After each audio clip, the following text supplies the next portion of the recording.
It's time for the Ron and Brian Podcast.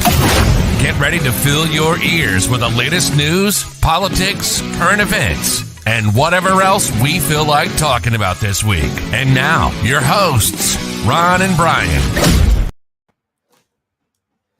All right, good evening. It is Sunday night. It is 8 o'clock. It is time for episode 208 of the Ron and Brian Podcast. As always, joined by the gentleman to my immediate left or right, depending on what screen you're looking at. Brian, how are you doing, sir? I, like most of America, am in mourning for the 22 people who died in Uvalde, Texas. Well, 21. I don't think we're counting the gunman. You know what? I cry for him too. All right, fair enough. Nice save on my part. Ron, it is Sunday. It is 8 o'clock. We are live on YouTube. We are live on Facebook. And for the one person that watches us on Twitch, we're there too. We are there. This is going to be fun. Absolutely. Ladies and gentlemen, first off, everybody who is watching live, I want to say thank you. To all of the new listeners that we've picked up in the Philippines over the past 2 weeks, I would like to say welcome. It is, I'm not sure where, how we, fit into the algorithm of YouTube Philippines, but Viva la Marcos, as I like to say, Ferdinand, Imelda, Fernando. This has got to stop. All right, Brian, it is Memorial Day weekend. So you know what that means, my friend. Not only is it the start of summer, it's the start of Hot Podcaster Summer. Hot Podcaster Summer. You thought we played that clip to death last summer? Oh, but just wait till you see what we do this year. Ronald, if I may ask you, when you visualize that sound effect, Hot Podcaster Summer, then there is a crack of the whip. Correct. And there's I don't know that it's an orgasmic moan, but it is certainly sexualized. I would say it's a moan of satisfaction. Yes. If I had to put a phrase to it, yes. Chef's kiss. Now, what do you visualize as taking place with the crack of the whip? Like, this is like that Seinfeld episode where George left his audio recorder in an office and then recorded people talking about him after he left. But what are you visualizing when you hear the crack of the whip, preceded by Hot Podcaster Summer, and then a moan of satisfaction? You know, I'm gonna actually not answer that, Brian, because I think the beauty of the sound effect is the fact that it allows the listener to really picture in their own minds what is going on at that exact moment. And I don't want to take that away based on my personal peccadillos, if you will. I think, everyone out there has the God-given right to determine what they feel is going on in the Hot Podcaster Summer sound effect. I know that you just recently adopted a dog, but I did not realize that you and the wife also just adopted some peccadillos. Can you walk me through how are the peccadillos adjusting to a house of 6 cats and 1 dog? It's a long process, Brian. You have to introduce one peccadillo and then the next peccadillo, and it's a process that goes on over weeks, possibly months, possibly straight through to the end of Hot Podcaster Summer. Hot Podcaster Summer. My favorite audio clip that we have on the show that we've ever done. Just absolutely the best. There you go. I have another one that I think you might like, Brian. It's a little one I like to refer to as Drink of the Week. Drink of the Week. Na zdrowie. Salud. Drink of the Week. Pleasure. Drink of the week. Drink of the week. All right, Brian. Now that the summer is here, now that Hot Podcaster Summer is here, what are you drinking? Now, you can't say hot podcaster summer without immediately playing the audio. It is just the rule. I don't want to ruin it just yet.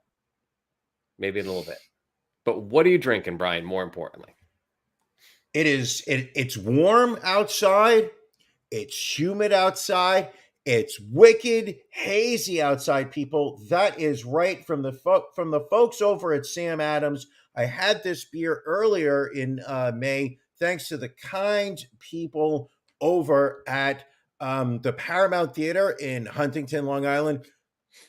I am not smashed. This is not true. I'm just energized for the day. You are look how hazy that beer is. Very nice. You know, Ron, coming in at 6.2 ABV, it's juicy, it's hazy, and full on wicked. It's bursting with fresh fruit aroma, packing punches of orange, mango, pineapple. It's delightfully drinkable. I'm definitely not reading this with fun flavors and a smooth, silky finish. Crack it open, America. Be prepared. It's wicked delicious. Sam Adams, wicked hazy IPA. Oh, a nice Sam Adams IPA. Hazy, but is it tasty? Pretty good. All right. It's a pretty good beer. I'm not going to lie. I've had a couple over the past week. And it's one of the few IPAs that I am still appreciating. You know me, I've moved on to the lagers and the pilsners. Back there, it's my safe space. I'm comfortable.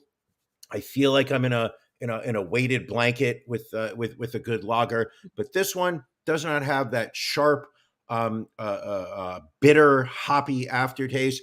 It's got a lot of citrus, just bursting with flavor. Ron, Yes. what are you drinking? So, Brian, as you know, myself and Giant Food Stores, we have a bit of a history. They've been my beef of the week numerous times due to, various things in their store, their little Sure. training carts, their stupid little Marty robot that follows you around all the time. So they reached out to me. They offered me an olive branch, if you will. And they said, Ron, would you have one of our collab beers as drink of the week? So I said, you know what? Let's let bygones be bygones. And so they sent me the initial release of their Key Lime Kraken. This is their collaboration with Heavy Seas Beer in Halethorpe, Maryland.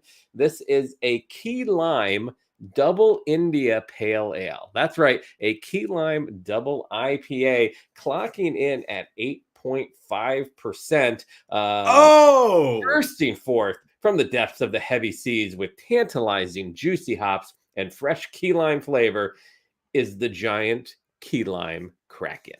There it is. Look for it in your local Giant or Martin's food stores. So let's take a look. This is not an advertisement for Not at Giant all. supermarkets. We have not been sponsored by Giant supermarkets, but if you look at that, Brian. Look at the body on that beer. That is so let's see how it tastes.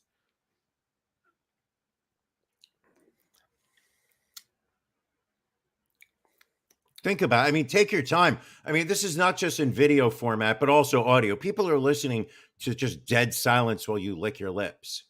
Scratch your nose, deep in thought. It's okay. It's it's not very hoppy. I would have expected a little bit more hoppiness from a double IPA. And really not getting any hint of key lime as well. So Ron is not happy with his beer of the week. I'm not pleased. So if this was an olive branch, if this is a way of them trying to make peace with the Ron and Brian podcast, I feel like it has just done the opposite and has just enraged me even more. May I offer a silver lining? Yes, please do. Okay. The 8% ABV. 8.5% ABV. 8.5, excuse me. I want to make sure I capture all the alcoholic content of this beer. Correct. 8.5% ABV. Ron, I assume you have more than one in front of you? I have a few in my fridge, yes. Okay.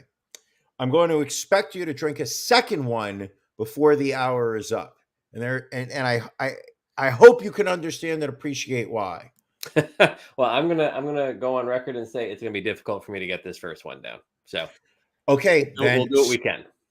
Ron, I'm going to ask you to put your big boy pants on. I'm going to ask you to adjust your testicles from the left to the right Okay. and stop being a little bitch, because tonight is our after dark pajama party, which we all know from having done them probably, I would say, about 2 years now, are just way more energized when Ron has alcohol flowing through his systems. Ladies and gentlemen, for those, I will not. I know we're still at the top of the show. I do not want to go on to a sidetrack for too long, but we do have our After Dark, which is the special content that we have behind the paywall. It's on Patreon. Go to our website, ronandbrianpodcast.com. Click in the upper right-hand corner where I believe we've got a button that says Become a Patron. Something like that. Close enough. Go to patreon.com, click the link, or click the link on our website, takes you to Patreon. Sign up, subscribe. For as little as $5 a month, you will help offset the cost that Ron and I incur to keep this podcast for free. Every time you see this banner come up through from your right to your left at the bottom of the screen, 75 cents out of our pockets. You say to yourself, how can I help? Become a Patreon subscriber. For $10 a month, I believe that is the silver level or more, you get a link to watch the show live as we do it. And keep in mind, people, these are stories that are not for public consumption. So YouTube would ban us. We would get shadow banned by Facebook. Twitch would just throw us off the whole entire platform. No. You want to know stories about sexual injuries? Patreon. You want stories about OnlyFans girls? Go to the After Dark. You want stories about bizarre sexually transmitted diseases? After Dark. You want more stories about OnlyFans stars? It literally is spicy, sexy content. And if Ron's drinking an 8.5 ABV beer and he's already on his third one by the time we start After Dark, wink, wink, Ron, start drinking. It's going to be a fun one because Ron is always more fun when he has a couple in his system. Very true. One thing I do take kind of issue with this comment from listener Johanna about it not being summer yet. And I would just say to that Memorial Day weekend, I feel, is always the unofficial start of the summer. But nonetheless, it is the official start of Hot Podcaster Summer. Hot Podcaster Summer. I hope we've addressed that appropriately. I believe so. All right. I believe so. Let's get to our beefs of the week. Oh, hold on. Degloving stories. Ron and Brian's Beef of the Week.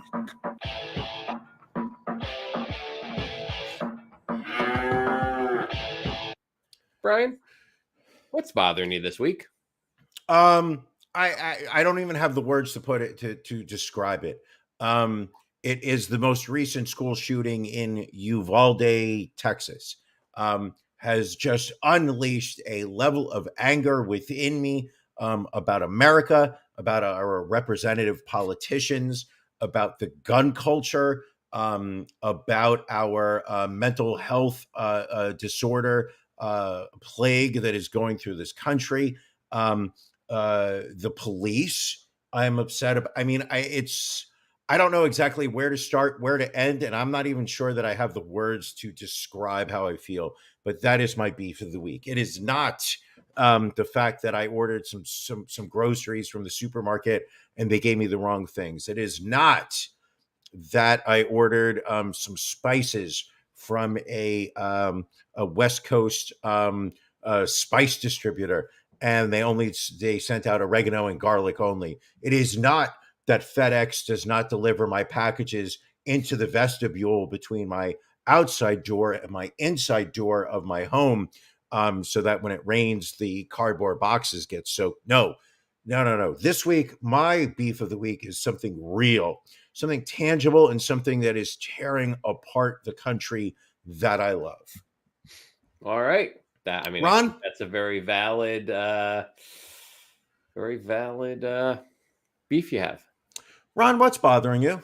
I was going to talk about these pigeons that have been hanging out on the back of my house and pooping on the deck and deck furniture. But your thing too. Your thing's pretty good too. So I may just echo that for you. Let me hear about the pigeons. No, I got Walk me through them. I got this pigeon that So literally it's one pigeon. now it's two. As of this evening, it's two pigeons. But first, So is it a male female pigeon pair? I'm not good with bird genders, so I couldn't tell you. But earlier this week, there was a bird hanging out on the gutter right outside my back door. Just huge pile of bird poop on the back deck. And at first, I thought it was injured. I tried to get it to put it in a box to take it somewhere, and it flew off. And then another pigeon dive bombed me tonight when I was out on the deck. Just came flying out of nowhere. I thought it was going to take my eyes out. Just hanging out, giving me the stink eye. So don't know what it is with these pigeons. They may not even be pigeons, to be honest with you. I don't even know what. I'll take photos of them, and maybe if there are any people that are familiar with avian veterinary services, perhaps they can help me out. I believe we have a friend of the show who is in that industry, that field, if you would. And I believe that she would be able to not only identify which species of birds it is, but also the best way for you to protect your home. Because let's be brutally honest, Ron. You own the land; it is your home. There, no, you're going to stand your ground. You're going to stand your ground in your home, and I believe that you should go out and get a shotgun and shoot at the pigeons when you see them. I will say this: I reached out to that individual you're referring to right off the bat to get information on how to handle a potentially injured pigeon, and it was a solid, I'm going to say, 14 hours before I got a response. So I don't know that there's a sense of urgency. It hurt me deep inside. I would agree with Janelle. I feel like we may have a nest. The bird looked like it may be pregnant, but we don't know. It's hard to say. But they're multiplying. Can you do me a favor? This is the move, is to get one of those ring cameras, the Nest cameras, whatnot, and find the nest and set it up right outside the nest. I'll see what I can do. Then stream it behind the paywall, so people, if they want to watch the pigeons sitting on the eggs, waiting for them to hatch. I believe bird eggs hatch. As far as I know, yes. I know dinosaur eggs hatch and turtle eggs. I don't know what birds do. Here you go. William Esquire, always coming in with the answer. They are yellow-bellied sapsuckers. That's what you're dealing with, Ron. I must be. Let them become internet stars. I will see if I can find the nest, and we'll go from there. Brian, last week, we talked about the Buffalo shooting, and now this week we get to talk about the Uvalde shooting at Robb Elementary School. Just a horrible story. An 18-year-old shooter who literally just bought his weapons, his AR-15 style rifles that day. Got into the school and killed 19 students and 2 teachers. Making this, I'd like to say, making it the worst shooting in American history, but it's just another one. We've had over 220 mass shootings so far this year. 10% of them taking place in the state of Texas.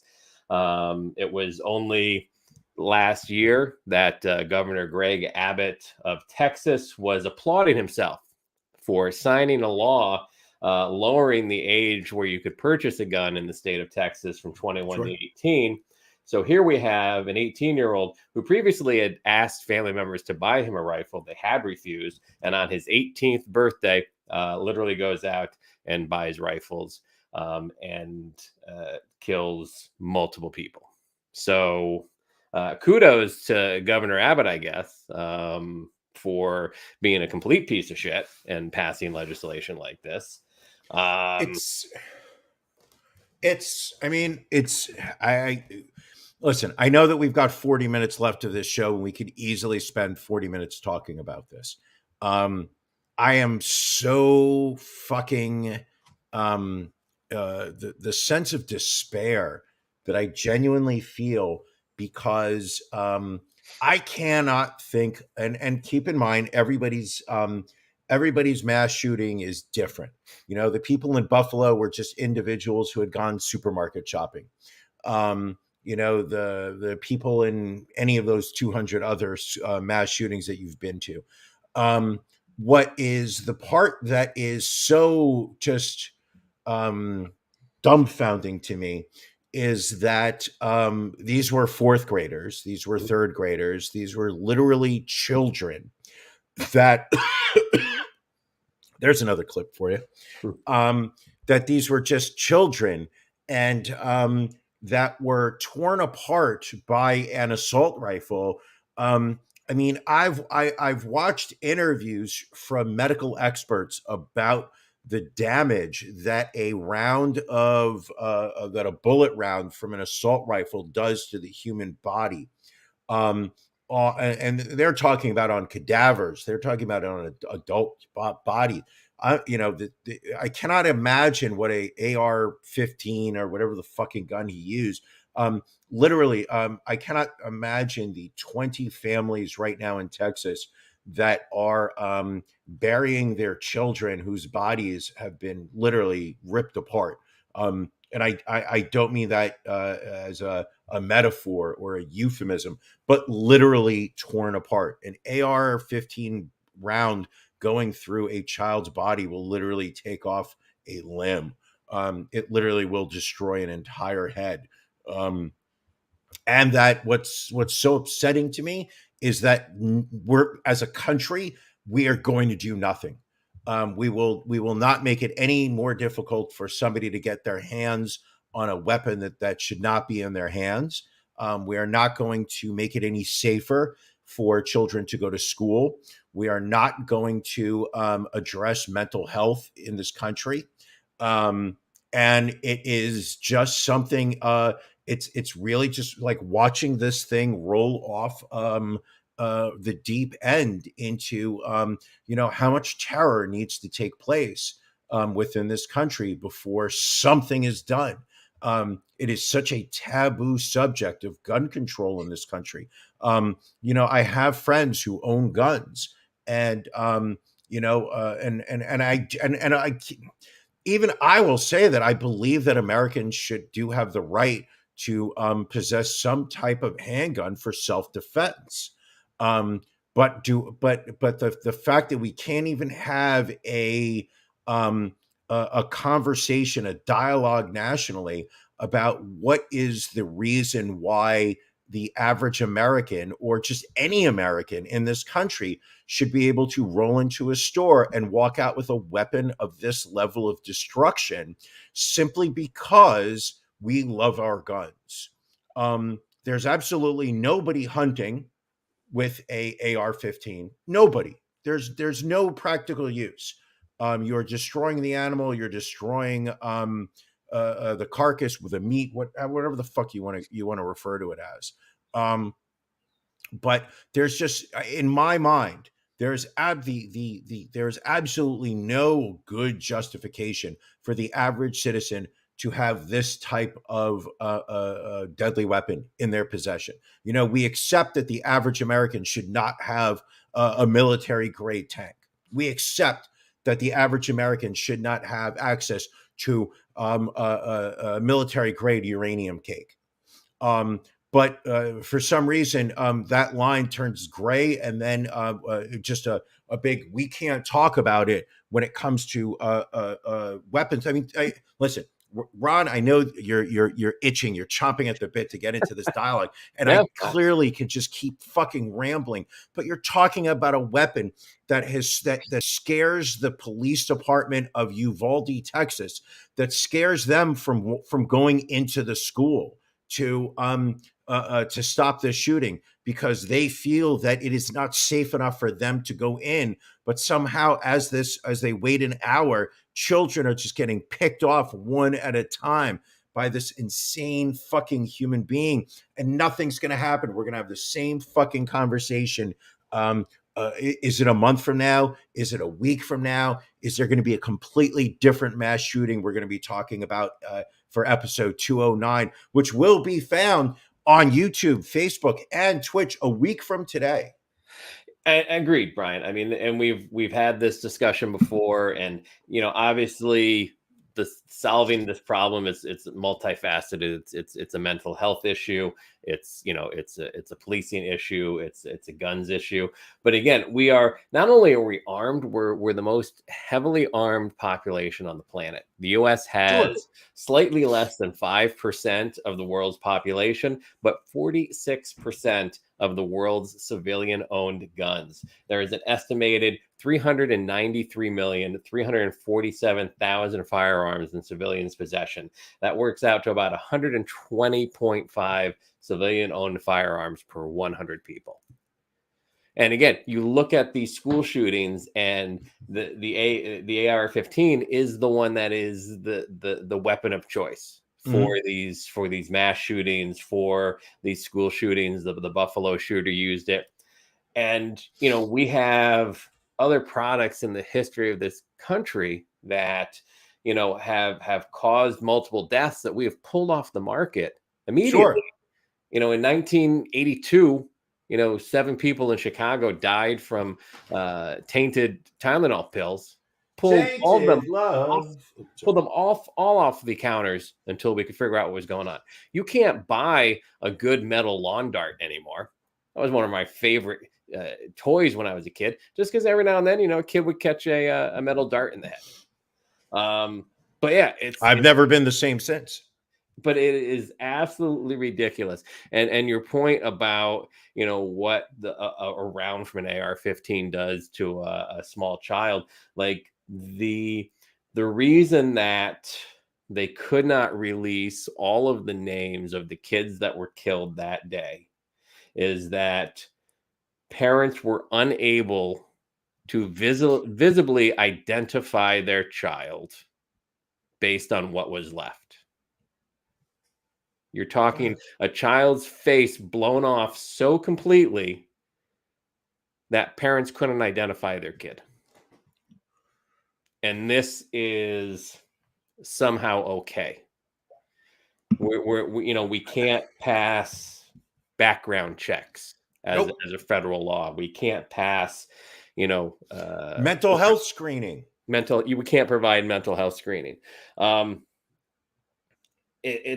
I mean, again, if you have a child that goes to school, I don't know how you are not anxious every single moment your child is not in your line of sight these days. The thing that is driving me nuts over the past week, and this shooting took place when? Monday, Tuesday, around there? Yeah. Okay. The thing that is driving me absolutely bonkers, because it's now become part of the national dialogue as a solution, is armed guards at every entrance of a school. That we are going to solve the school shooting issues. We're going to solve the mass shooting issues in this country by putting people with guns. So now every kid who goes to school is going to have to pass by a armed security guard or off-duty police officer. And what baffles me is the fact of the dialogue is that there were armed police officers at that school during the shooting, and they were afraid to run in. Correct. So we're acting as if by putting an armed guard outside that this person is somehow going to have the courage. And wasn't there a school police officer in Parkland, Florida, who also was caught on video hiding by a garbage can? Correct. For about a half an hour? When that is that there's no guarantee that that an armed guard is going to be able to take out somebody with an AR-15 who is shooting them as they're approaching the school. I cannot imagine the loss of that. We would rather, as a country, have every child lose their innocence at the age of 6 when they go to first grade for the first time and see somebody with a gun standing in front of the door to let them know that the building they're entering is so dangerous that somebody with a gun needs to be standing outside to make sure nothing happens to them. That is the logical solution for school shootings. Well, the answers that people come up with is, let's put more armed guards at the schools, which studies show actually increase the amount of fatalities during a school shooting than reduce them. Let's arm the teachers, which 78% of all teachers have said they do not want. Listen, no offense, but these were the same teachers that literally a month ago, we, not you and I, but America was sitting there determining that we couldn't trust them to teach To Kill a Mockingbird. Right. They can't be trusted to teach certain books. They can't be trusted to teach about race. They can't be trusted to teach about gender and sexuality. No. Let's give them a pistol and tell them to protect our children. And again, if it were there's going to be nothing funny about this show. Get this product off the shelves, keep it out of the hands of people that can injure other people. And to your point,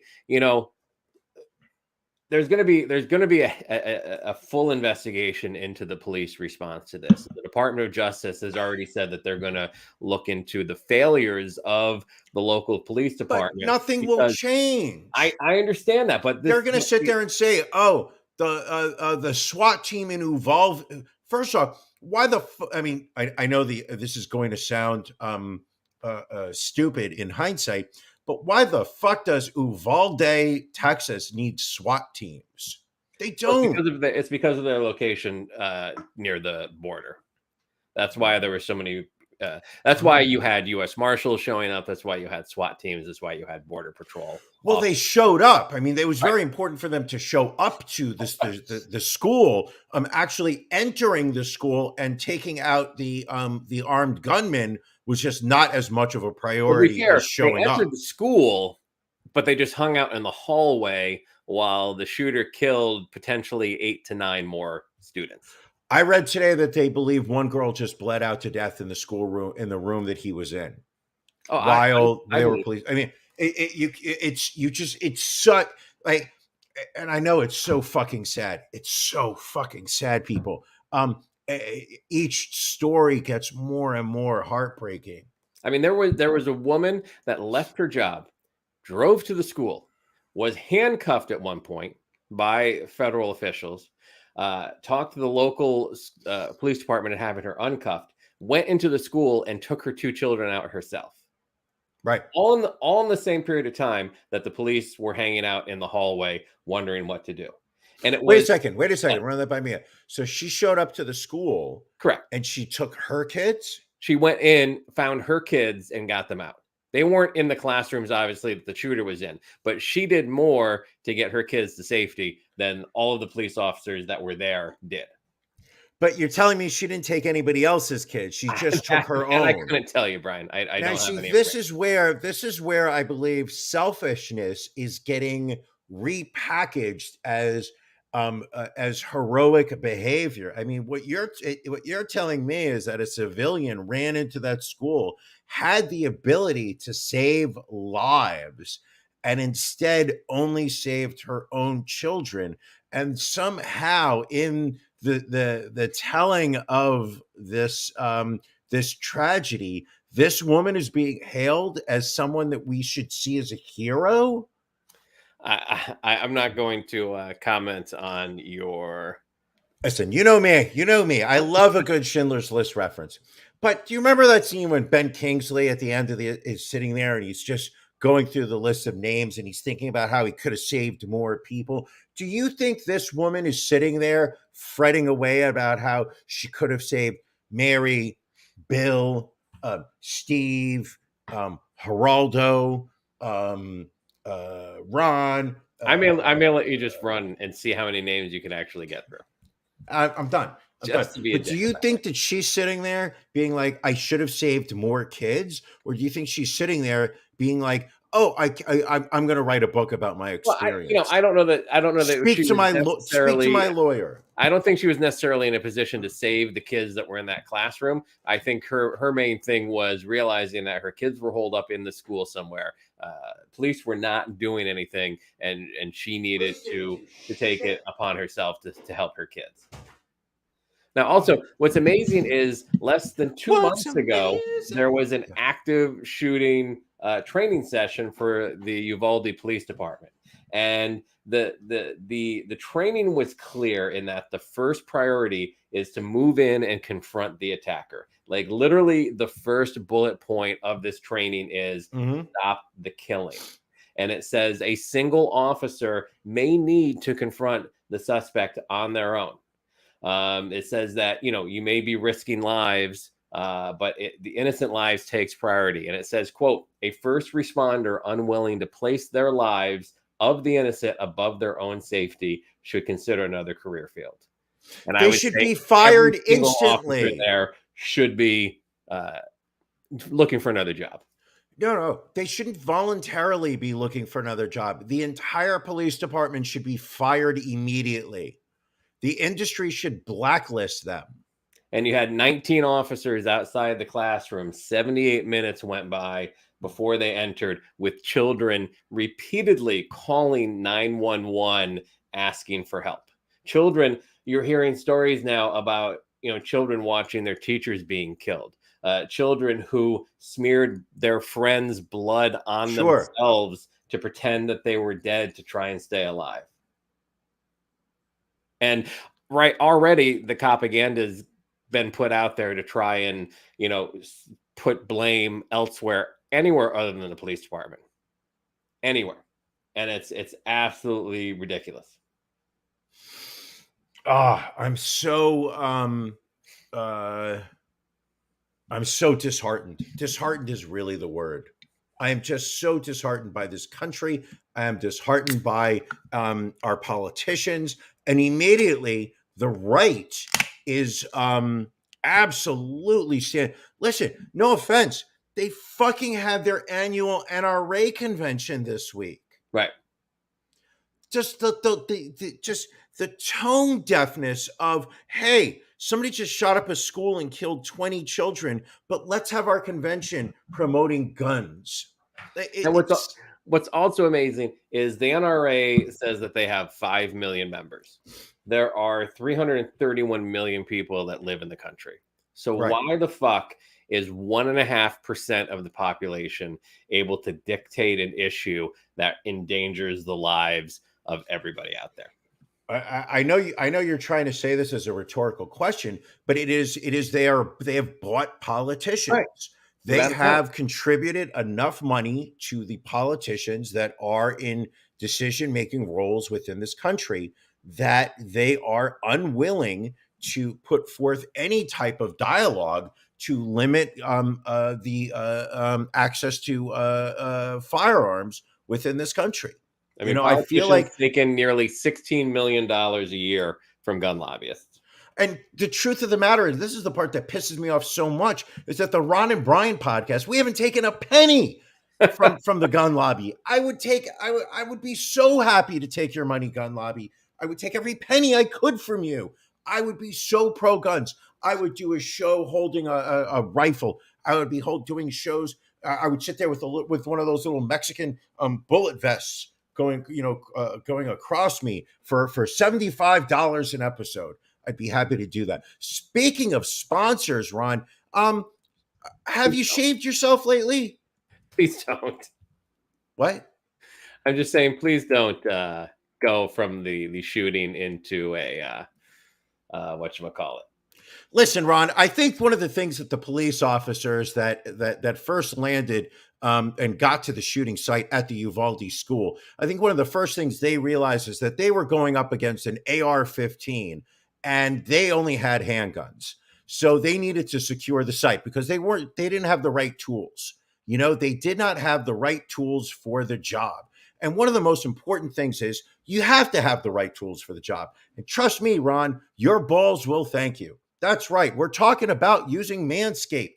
Manscaped, where we own several of the products that they provide, including the Lawnmower 4.0 and their ball deodorant, because it's the only thing that has saved us from itchy balls. Right, Ron? I mean, I guess you can. Manscaped was kind enough to send us their perfect package 4.0 kit, which includes their new and improved Lawnmower 4.0, along with other liquid formulations for your manscaping routines. Ron, nothing makes my gears grind more than a school shooting as compared to having little stubble on my balls. So, speaking of that, it comes with the Lawnmower 4.0. Not only is it the only water-resistant trimmer, This time's gotta stop. use promo code Ron's Balls for 20% off your first order. That's right, manscaped.com. Use the promo code Ron's Balls, RONSBALLS, and you're So going to get 20% off. So did you see the cover of the New York Times Sunday Review today? Did I see it? I fucking wrote it. So just to pull a photo up on the screen, this is the cover, and basically it just states, it goes back through all of the school shootings over the last, I don't know, probably 6 or 7 years, and that authorities, each and every time, authorities said that the gunman was able to obtain the weapon legally. So when you have people getting weapons legally and causing this amount of death and destruction and damage, clearly it feels like that's a time that you need to change some laws. Just my opinion. We will do nothing because we are feckless. We are absolutely feckless as a nation. We are afraid. We are afraid to take a stand on an issue. Thoughts and prayers is the sentiment that gets tossed around, and people will continue to die. Keep in mind, this is the same nation where we refuse to wear a face mask because, God forbid, someone told me that I don't have the right to open carry my gun down to my local Chili's and sit down and drink a $5 blue margarita on Friday for happy hour because COVID doesn't exist, because General Fauci tells me to wear a mask. I need to have my firearm in case my bourbon steak comes with onions, and I've asked them to hold them onions. And speaking of terrible taste, Ron, can we talk about your shirt for a moment? You're not a fan of the shirt? It's comfortable. It's a festive holiday weekend type shirt. I know I'm staring at my monitor, so my side of the camera is going to look weird. But can you please walk me through the design of this shirt? So Because it looks like a polka dot. It's just they're little watermelons. It's just a gray shirt with little watermelons. It's my beginning of summer shirt. It's my beginning of hot podcaster summer shirt. Hot podcaster summer. See, the way I visualize it is, like how they have the little baby for New Year. I'm familiar. Yes, I remember Baby New Year. So I'm visualizing Baby New Year, but with your head. Is this because I literally put your head on Baby New Year earlier this year? You did, but I'm visualizing you on Baby New Year, Okay. naked on all fours. Okay. And then the crack of the whip smacks you right up against your ass. And then you go like this, as you slowly ejaculate onto the floor below you. So this is why I don't want to ruin anyone's vision of what their interpretation of the hot podcaster summer theme is. Ruined? What do you mean by ruined? I just made it 1,000 times better. Nobody was thinking of that. So jumping back to last week's shooting, the hate crime domestic terrorist incident in Buffalo. Now law enforcement officers are investigating whether a retired federal agent had about 30 minutes advance notice of the white supremacist plans to murder black people at a Buffalo supermarket. Authorities believe the former agent, believed to be from Texas, shocking, was one of at least 6 individuals who regularly communicated with the accused gunman in an online chat room. So this will be interesting to see how that unfolds. Obviously, I think if someone had notice of it, especially someone who was former law enforcement, I would think there should be a level of liability that falls on that person as well. Your Okay, thoughts? so, well, I feel like if you are in a position where you have taken on the responsibility of protection and failed, I believe you should be held criminally negligent. If you happen to, like if your job is a police officer and you are too afraid to enter the school where kids are being slowly executed, I believe you should be fired. If you just are, if you see a kid driving around, like, what was the advance notice that this guy had? That he was part of the shooter's Discord channel when and possibly saw the note that was privy to the plan to begin with, and then also was aware of the fact that the shooter was about to put the plan in motion. But how many people online talk nonsense and things that they don't actually believe just for online clout? But this wasn't like in an open forum, though. This was literally But a not the point. It's how can you believe everything? If we become a world where we're reporting to the police every time somebody threatens to do something illegal. I mean, just on Facebook alone this week, I've probably have committed about 18 different violations of community standards, and about 7 of them should have been reported to the police. Maybe you should have been reported to the police. Maybe I mean, maybe it's the onus on all of our listeners tonight to call the police and report you for something. oh, speaking of calling the police, fuck Texas even more, because they're cutting back on abortion rights, and they are literally empowering people to notify the police if they think somebody's having an abortion. But there's absolutely nothing in Texas if you think somebody's going to be committing a mass shooting. Oh, I am so fucking fed up with this country right now. Well, and Oklahoma, quickly trying to catch up to Texas and being a Okay, horrible state. There was a shooting at a festival earlier today. One person dead, 7 injured, and also Really? their governor has signed 2 laws. One, the most restrictive anti-abortion law in the nation now, literally banning abortion at the moment of conception. In addition, also passing a law to crack down on transgender children, stating that they will only be allowed to utilize the bathroom based on the sex listed on their birth certificate. This is focused on K through 12. Schools that do not follow the policy look to get aid from the state cut to them, and schools can also be sued by parents now if they allow trans students to use bathrooms of the gender that they identify with. And it was passed as an emergency nature, so it goes into effect immediately. No emergency nature needed for shootings at festivals in Oklahoma. But let's fucking pick on trans kids as much as we want. Unfucking believable. Sorry, I don't even know what to say to that. Brian. I'm a little fired up. No, I've tried to make a joke and I just can't. Should we maybe try and have some levity for a little bit? I did get we broke out our new phone number last week in case you want to call in, leave us a voicemail. That number again is 267-627-1062 if you want to call in with comments, criticisms, if you want to tell us what a great job we're doing, that we suck, whatever. You can leave whatever kind of voicemail you want. Well, we did have a voicemail this past week, Brian. Would you like to hear it? I think we have to hear it. All right. Hi, Ron and Brian. This is Samantha from Portland. I just want to thank you for all the great experiences I've had listening to your podcast. I love it. It's straight perfection. Only one critique, though. For God's sake, Brian, learn how to pronounce the state of Oregon correctly. It's Oregon. Thanks, guys. So, I mean, overall, I think a good voicemail. And you do need to pronounce Oregon correctly. You call it Oregon. How do we spell it?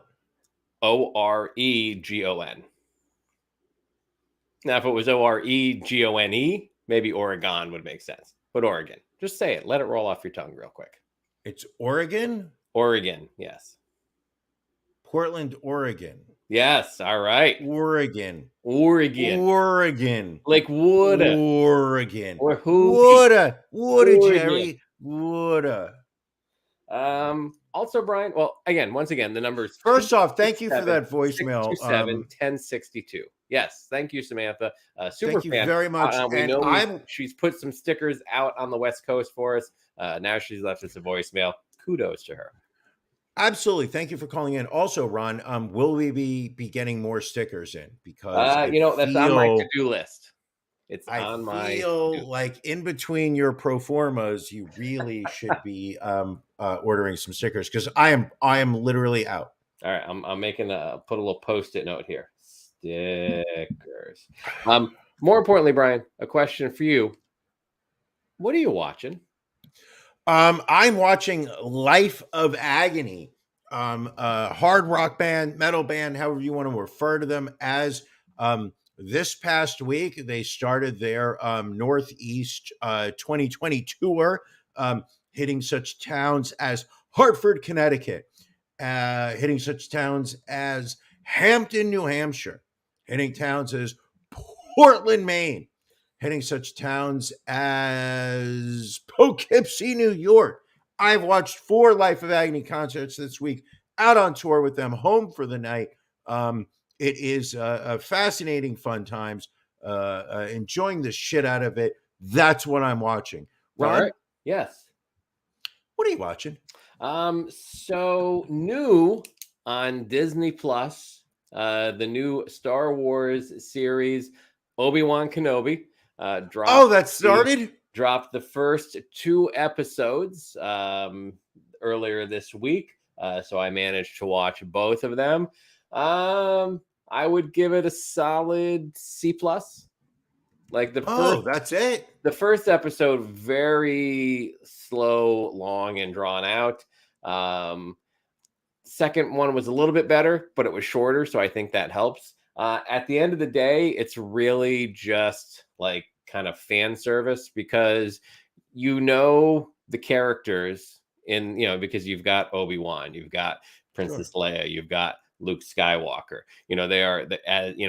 This takes place I guess right after whatever the last of the third trilogies was. So, Luke and Leia are kids and Obi-Wan's watching over Luke and blah, blah, blah. But at the end of the day, when they're in like a life or death situation, Obi-Wan and Leia are going to make it because they're in the original Star Wars. So It's just I don't know. It's fine. I will probably watch it through the end. My biggest issue, and it was the issue I had with Boba Fett, it was the issue I had with The Mandalorian. No Jar Jar Binks. And I would argue that out of all the trilogies, the greatest character introduced was Jar Jar Binks. A lot of us, we refer to ourselves as Binkomaniacs in the fandom. We feel he should have a standalone series. But even just, even just a peak of Jar Jar would make the show much better. Okay, so it's 10 years after episode 3, 8 years before episode 4. So again, Jar Jar was in episodes 1 through 3. Would just make sense to have him. Where is he now? Where is Jar Jar? Exactly. Question for you: are there any actors that I'm familiar with in this? And again, this is somewhat of a beef. Flea from the Red Hot Chili Peppers has an acting role in the show, like Bill Burr did on The Mandalorian. Right. Or are we talking like a major? Exactly. And again, I think they don't necessarily look for actors all the time. They look for recognizable faces that are Star Wars fans that people would be like, oh, isn't that cool? But yeah, other than that, I mean, they're probably spending so much money on Jimmy Smits and Ewan McGregor that they have to really just get anybody else who's willing to act in the rest of the show. how do they tie this back to now? How are they tying this into the Mandalorian storyline? Like, is he hanging out with Obi-Wan? Is he taking? this isn't Is he even in taking the baby? this isn't in the Mandalorian timeline. So this I would We say said this.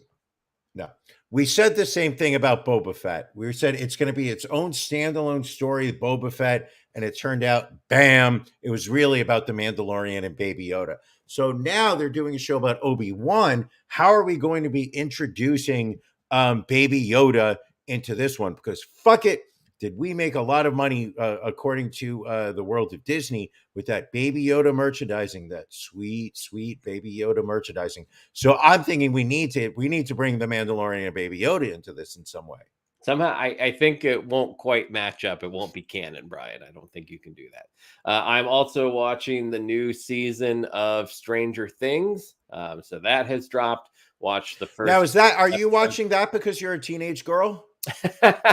Why would you say Stranger Things is just for teenage girls? I'm curious. I don't know. Your thought process. Okay, I'll tell you why.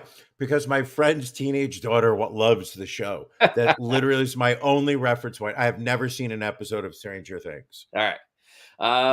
So I've watched the first. But the thing that I like about Stranger Things is that Tamora Morrison was in it, which makes me think that that's why it was great. But as Janelle points out, there's no Sam Jackson in Stranger Things. True. It is very Samuel L. Jackson light. Yes. In Stranger Things. So Stranger Things, and again, they're kind of just doing the same formula as season 1, just dragging the episodes out though to about an hour and 20 minutes each. And there are, I would say, in the first 2 episodes that I've watched, there's been, out of the 120 minutes, there's been probably 2 or 3 minutes of exciting content that you have to sit through the other hour and like 15 minutes to get to. Okay. So I will stick with it, see if the season gets better, because this is the final season, so might as well watch it. But yeah, I am not. So needless to say, first 2 episodes in, not overly impressed with ObiWan Kenobi or Stranger Things. Okay. And we know that you are very difficult to please. I am. I have very high standards, as we all know. What else we got? It's this just week, a shame. It's just we have some celebrity obituaries. We do. Which I think we need to get to. Ray Liotta. Or as I like to, as friends of, used to refer to him as by his full name, Raymond Allen Liotta, passed away this week in the Dominican Republic, where he was shooting a film and also trying to figure out what was going on with his face. It is a mystery. Nobody will ever determine. It looks like he's done some plastic surgery. There's no wrinkles on that face whatsoever. But it absolutely looks like there's about 14 extra layers of skin to keep it smooth. Like, instead of sucking it in, they just puffed it out.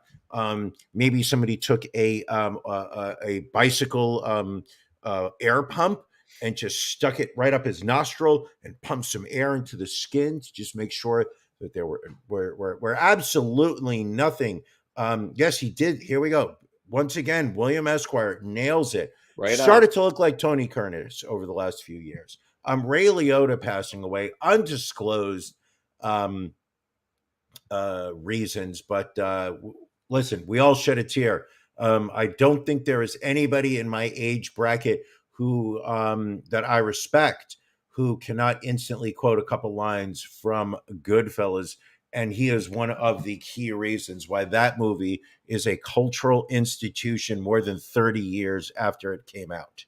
Don't forget, also in Field of Dreams, Showless Joe Jackson. That 8.5% is kicking in clearly. Sure.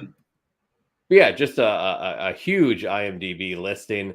A lot of great films, a lot of great TV shows. Passing away at the age of 67. Also, the first points scored so far in the 2022 Ron and Brian Death Pool, listener Max M had Ray Liotta, the only one picked so far. So he jumps into the lead with 33 points. And then Bless his heart. All stuck on 0. Oh, Copland. Yes. Another good Ray Liotta. That's a great Ray Liotta. Superboy.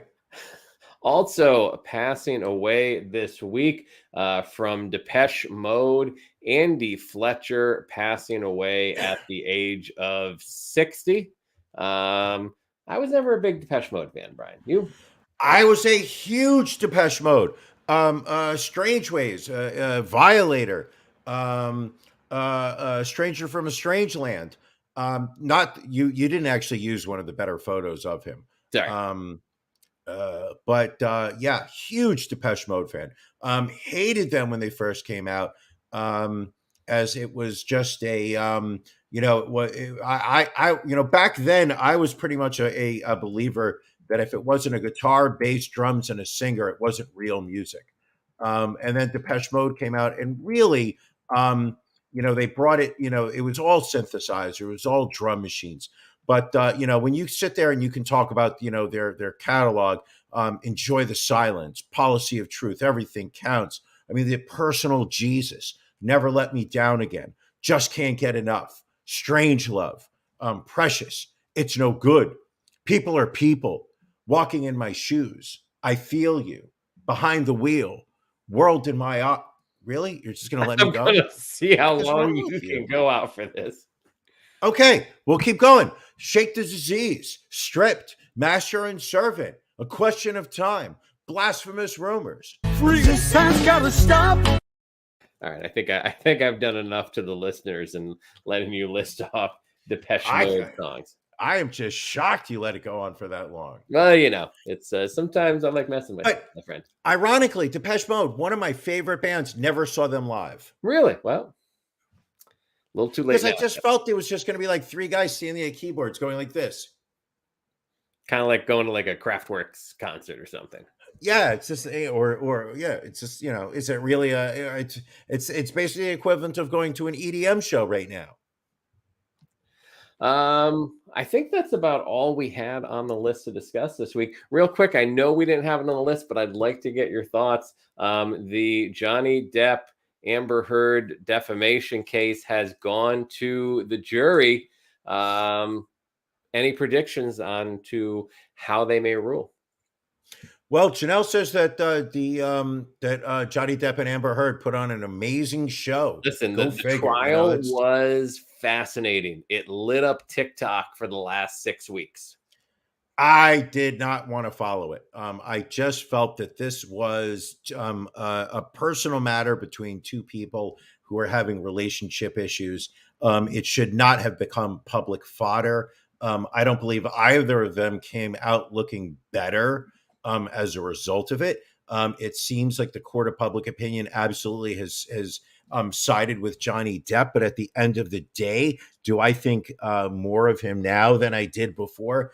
Absolutely not. I think he's a man in pain, a man with substance abuse issues, and a man who, was in a relationship with somebody he should not have been in. And instead of leaving, he recorded them having fights with each other. It really is just, once again, another step, I feel, in the saga of America digging itself deeper and deeper, that, there's so many fucking issues going on in this world.